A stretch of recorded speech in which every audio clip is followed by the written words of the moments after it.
He has spoken on the topics faith, family and freedom in Cuba, Belgium, Brazil, Congo, UK and all over the USA to crowds from 14 to 40,000. International leadership speaker, trainer and coach. Author of Learn to Raw Leadership, Attitude Hack, Live a More Excellent Life, 5 Battle Strategies of a Victorious Warrior. 2021 President's Lifetime Achievement Award recipient. Founding partner of the John Maxwell team.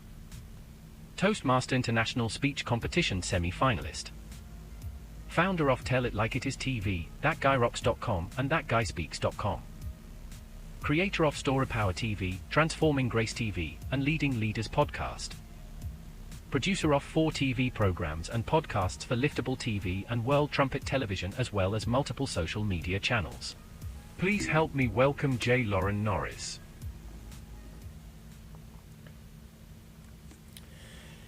You know, there's a requirement for leaders to operate with this little thing we call vision.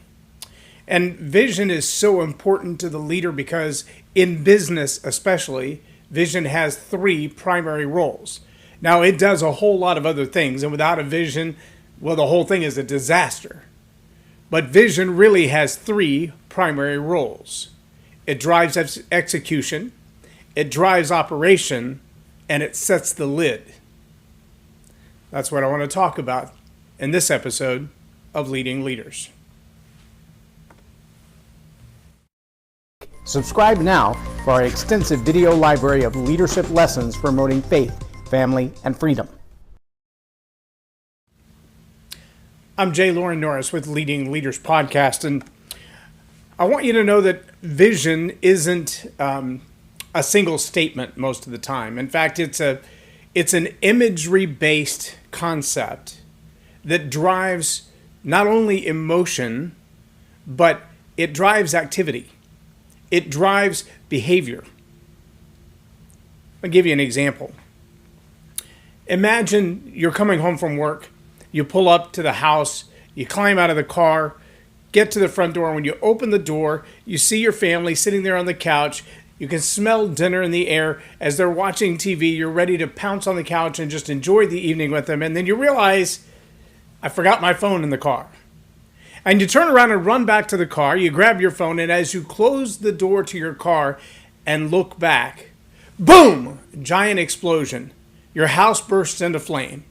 Now you know that the people you care about most on this earth are sitting on that couch in that house, and it's now in a ball of fire. As you run to the front door, a squirrel runs across the sidewalk, yelling at you, "Don't go inside." Do you let the squirrel stop you? Okay, it's not a squirrel, it's a chihuahua. Does the chihuahua stop you? No, you don't let a chihuahua stop you. How about a poodle? How about a cocker spaniel, a German shepherd, a pit bull, a Rottweiler? No, if it's a 900-pound grizzly bear and your family is on the other side of that door, you will fight through that grizzly bear to get to your family, to get them out of there, if there's any hope whatsoever that you can save their lives. Or at least that's true for me.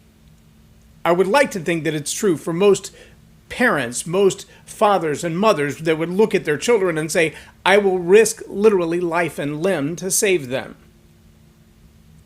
Now, if you've got a vision like that, here's what you know about a vision like that. A vision like that compels you. A vision like that drives you to do things that are way outside the norm. A vision like that inspires and motivates you to face obstacles from the size of a squirrel to the 900-pound grizzly bear. In this life, as a leader, especially a leader in business, whether you're an entrepreneur or you lead a business of hundreds, in this life you're going to have obstacles. That's not a question. That's a guarantee. Here's the question, though. What level of resolve will you bring against those obstacles? What will you do to fight back against the things that are going to challenge your business? Maybe it's a competitor with a newer product. Maybe it's a competitor with a better price. Maybe it's a change in the economy altogether and that thing you've been selling can't be sold anymore. Can you imagine what it would be like to be a family that's made millions, maybe billions of dollars in their family history on coal mines? And with the stroke of an executive order, coal mines are pretty much put out of business. Hundreds of thousands of people lost their jobs, lost their careers. They had to bob and weave. They had to go do something different. But see, it's the vision of the owner of a company like that that says, I have some ideas that can allow our skill set, our tools, our organization to still be valuable, even if the product we're pursuing isn't. It's because the vision drives execution. Well, what does that mean? It means that if you have a solid vision for what your business will look like in the things that it does, you know what the outcome is going to be. You know what the penthouse will be, what the top level of success looks like. You also understand that in order to get to the penthouse, you're going to have to walk through the front door, climb on the elevator, or you're going to be taking a lot of stairs. Meaning, if you don't have a smooth operation in your process, from the ground floor, from the startup to the top, if you don't have data management, if you don't have the right people in the right chairs, if you don't have the right set of data tracking, then you don't have an elevator to get to the top. You're never going to reach the penthouse that way. But see, it's the vision that drives that. All of the things that you have to execute on between concept and completion are driven by the vision. Every decision about who you hire, every task that is assigned daily, every marketing element, every sales tool, every competitive advantage, every collaboration with a partner, every business you buy out or element of your business that you sell, every one of those executable challenges in your business is driven by the vision. Now, the real problem comes in when you have people in your organization who kind of have their own agenda. They want to do things their own way. They see it a little bit differently. Let me say that another way. They don't share your vision. And if they don't share your vision for the organization, they're not going to execute on the things that need to be executed on. They're going to have their own way of doing things, execution. They're going to have their own ideas, their own models, their own processes. And that will spell disaster for your organization. You can't lead an organization with hundreds of different visions. You can lead an organization with one. And the vision drives execution. Vision also drives operation. Meaning when you break down the daily activities that have to take place, you can look across every department. Now, if you're a startup, maybe every department is you. You're the only one who does sales. You're the only one who does marketing. You're the only one who does follow-up calls. You're the only one that actually delivers the product or the service. You're the only one that actually makes it happen at all. So all operation is on you. If there's an envelope that goes in the mail and it has to have a stamp on it, you better lick it. If there's a customer who has a problem at 2 o'clock in the morning and it needs to be solved, you better solve it. That's what it's like to operate a business at a startup. Let me say it again, though. Every operation is driven by the vision. There's got to be a point somewhere along your journey, even as a startup, even as a solopreneur, that you look back and go, but is that request, is that operational need still within the vision of the organization?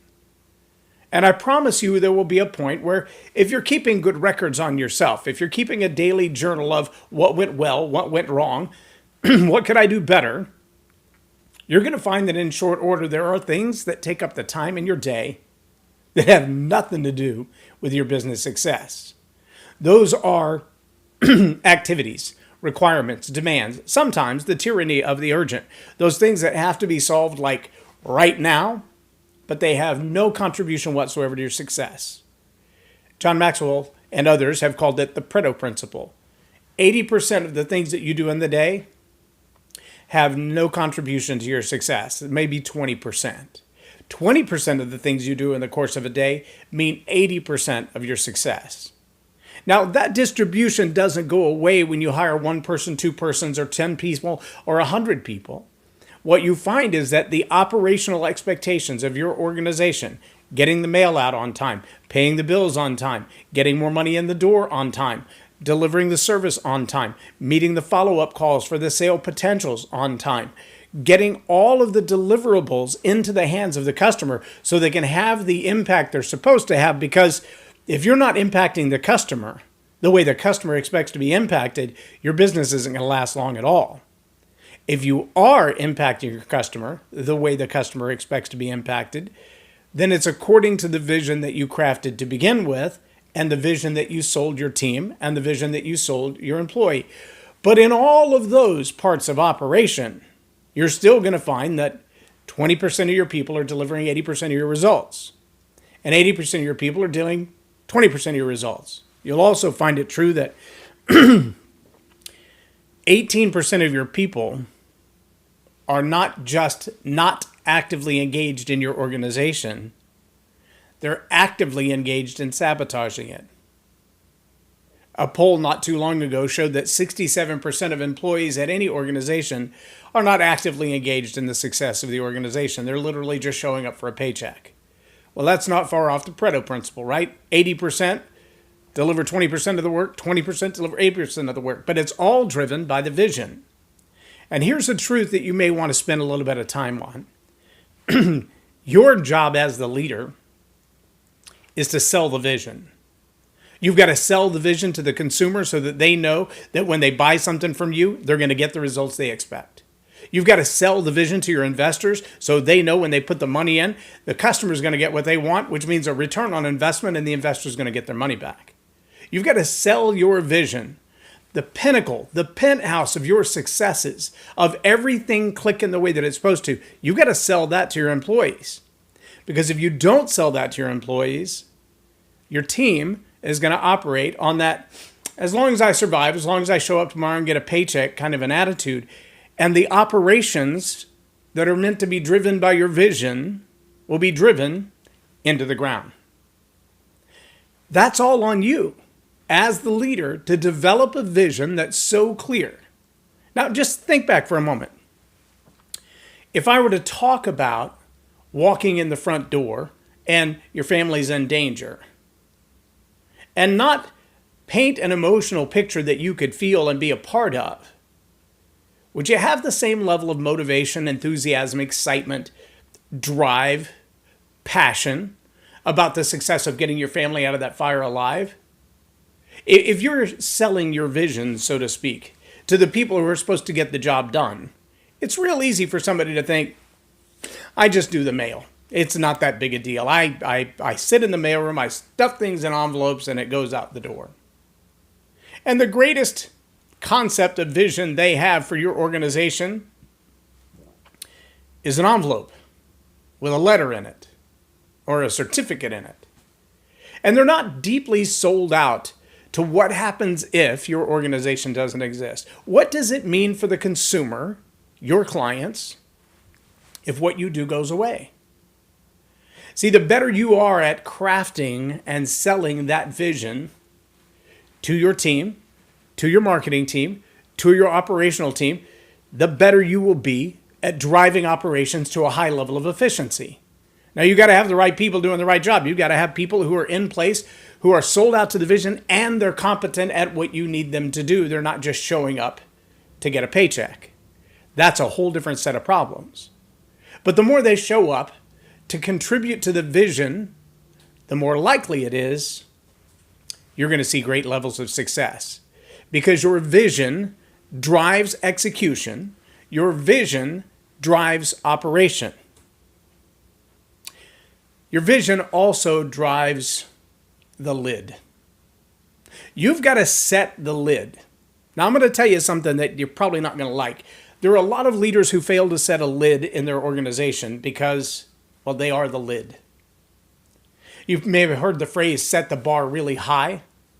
And when you set the bar really high, a lot of people will still try to achieve it, which means they're jumping further than they would have. They're trying harder than they normally would have. But when you set the bar really low, most people don't make an effort to exceed the bar. Your vision, as crafted, as articulated, should set the bar really high. One of the people that I spend time with, follow, invest in, is a guy by the name of Pete Vargas. Pete Vargas has a goal for his organization that in the next 5 years they will reach $1 billion speakers to become better communicators. 1 billion. That's an eighth of the planet. That's a lot of people. They want to change a lot of lives. Now, would you say that's a low bar or a high bar? Well, it's definitely a high bar. We're setting a high standard. When a company says we're going to raise $100 million to get this new innovation off the ground, $100 million is a pretty high bar for most people. For most people, $100 million is more money than they'll ever see in their lives. For some people, the first thought that goes to their head is, well, how much of that $100 million am I ever going to see in my paycheck? And the answer is, well, none, because it's not your money. It's money for the company to do the work that needs to be done, because we feel like this innovation, this new technology, this service for the world makes a lot of sense. And it's going to change things in the world. And we want to see that change come about. We want to see that investment in society come about. Well, the level of effort that the team is going to put into the execution of the things that you tell them to do, the daily operations, the showing up, stuff in the letter in the envelope every day, show up, stuff another letter, show up, stuff 10 letters, show up, stuff 100 letters. That daily monotonous task gets burdensome. Unless they have a vision that's so big that they can look at it and go, I just have a small part in this vision. I just have a small part in these expectations. But I know that my small part is an enormous contribution. I know that my small part is going to make a difference in the world. My small part. It's all I have to do to see the world change. Can't remember who it was that said, give me a lever big enough and I can move the world. Well, that lever, when seen through the vision, well crafted and well articulated, of a good leader that sets the lid so high that everybody in the team is just doing one little part, that lever may be one letter in one envelope that goes to the right person that says, let me give $1 million towards your 100. Are there 100 millionaires out there? Absolutely. Are there enough people in the world who have enough money to give away $1 million and not miss it? Absolutely. Are there 100 of them? Absolutely. Here's the real question, though. Is your vision big enough? Compelling enough? Is the purpose for which you have organized these people together to do the work important enough that the world around you will come and lay it at your feet and say, here's my money, make it do something great? If your vision is crafted well, if your vision is articulated well, it will drive the execution of your organization. It will drive the operations, the day-to-day grinding work to get things done. And it will set the bar really high. Trust me, as the leader, you are the lid on your organization. No organization will ever rise above the capacity of the leader. If the leader has a level 3 capacity, the best the business will ever have is a level 1 or 2 capacity. If the leader has a level 5 capacity, maybe the business will be at 3 or 4. But if the leader has a level 10 capacity and they can articulate a vision that blows the roof off of the competition, then you will have a business that operates at a level 10, level 12. They're pushing the barriers on everything. They're challenging the status quo on everything. They're working harder. They're showing up with passion and enthusiasm because they know that what they're doing is a contribution to change the world. They're one more hand on the lever big enough to move the world. And they know that. And that's all about your job as a leader, to craft a vision worth following. If the best hope they have is to show up and see that you show up in a new car, you got the newest Vet, you got the newest Range Rover, you got the newest Rolls, the newest Benz, and everybody sees your beautiful car in your beautiful parking space while they're driving a Yugo. You have not crafted a vision for them to follow. You've set a standard for them to be jealous of. You found a way to reward and enrich yourself and not the world. That's not a vision anybody's going to follow. But if you'll take the time to craft and articulate an excellent vision that drives a position that makes the world better, you will find that your vision drives execution, it drives operation, and it sets a lid that's way higher than where you are right now. And that is something to strive for. Take the time to rewrite your vision. Think of the grizzly bear. Would you let something like that stand in the way of saving your family? Will you let obstacles like people who want to quit quietly stand in the way of your vision for success? Not your success, but the change you mean to make in the world. I'm Loren Norris for Leading Leaders. Have a blessed day.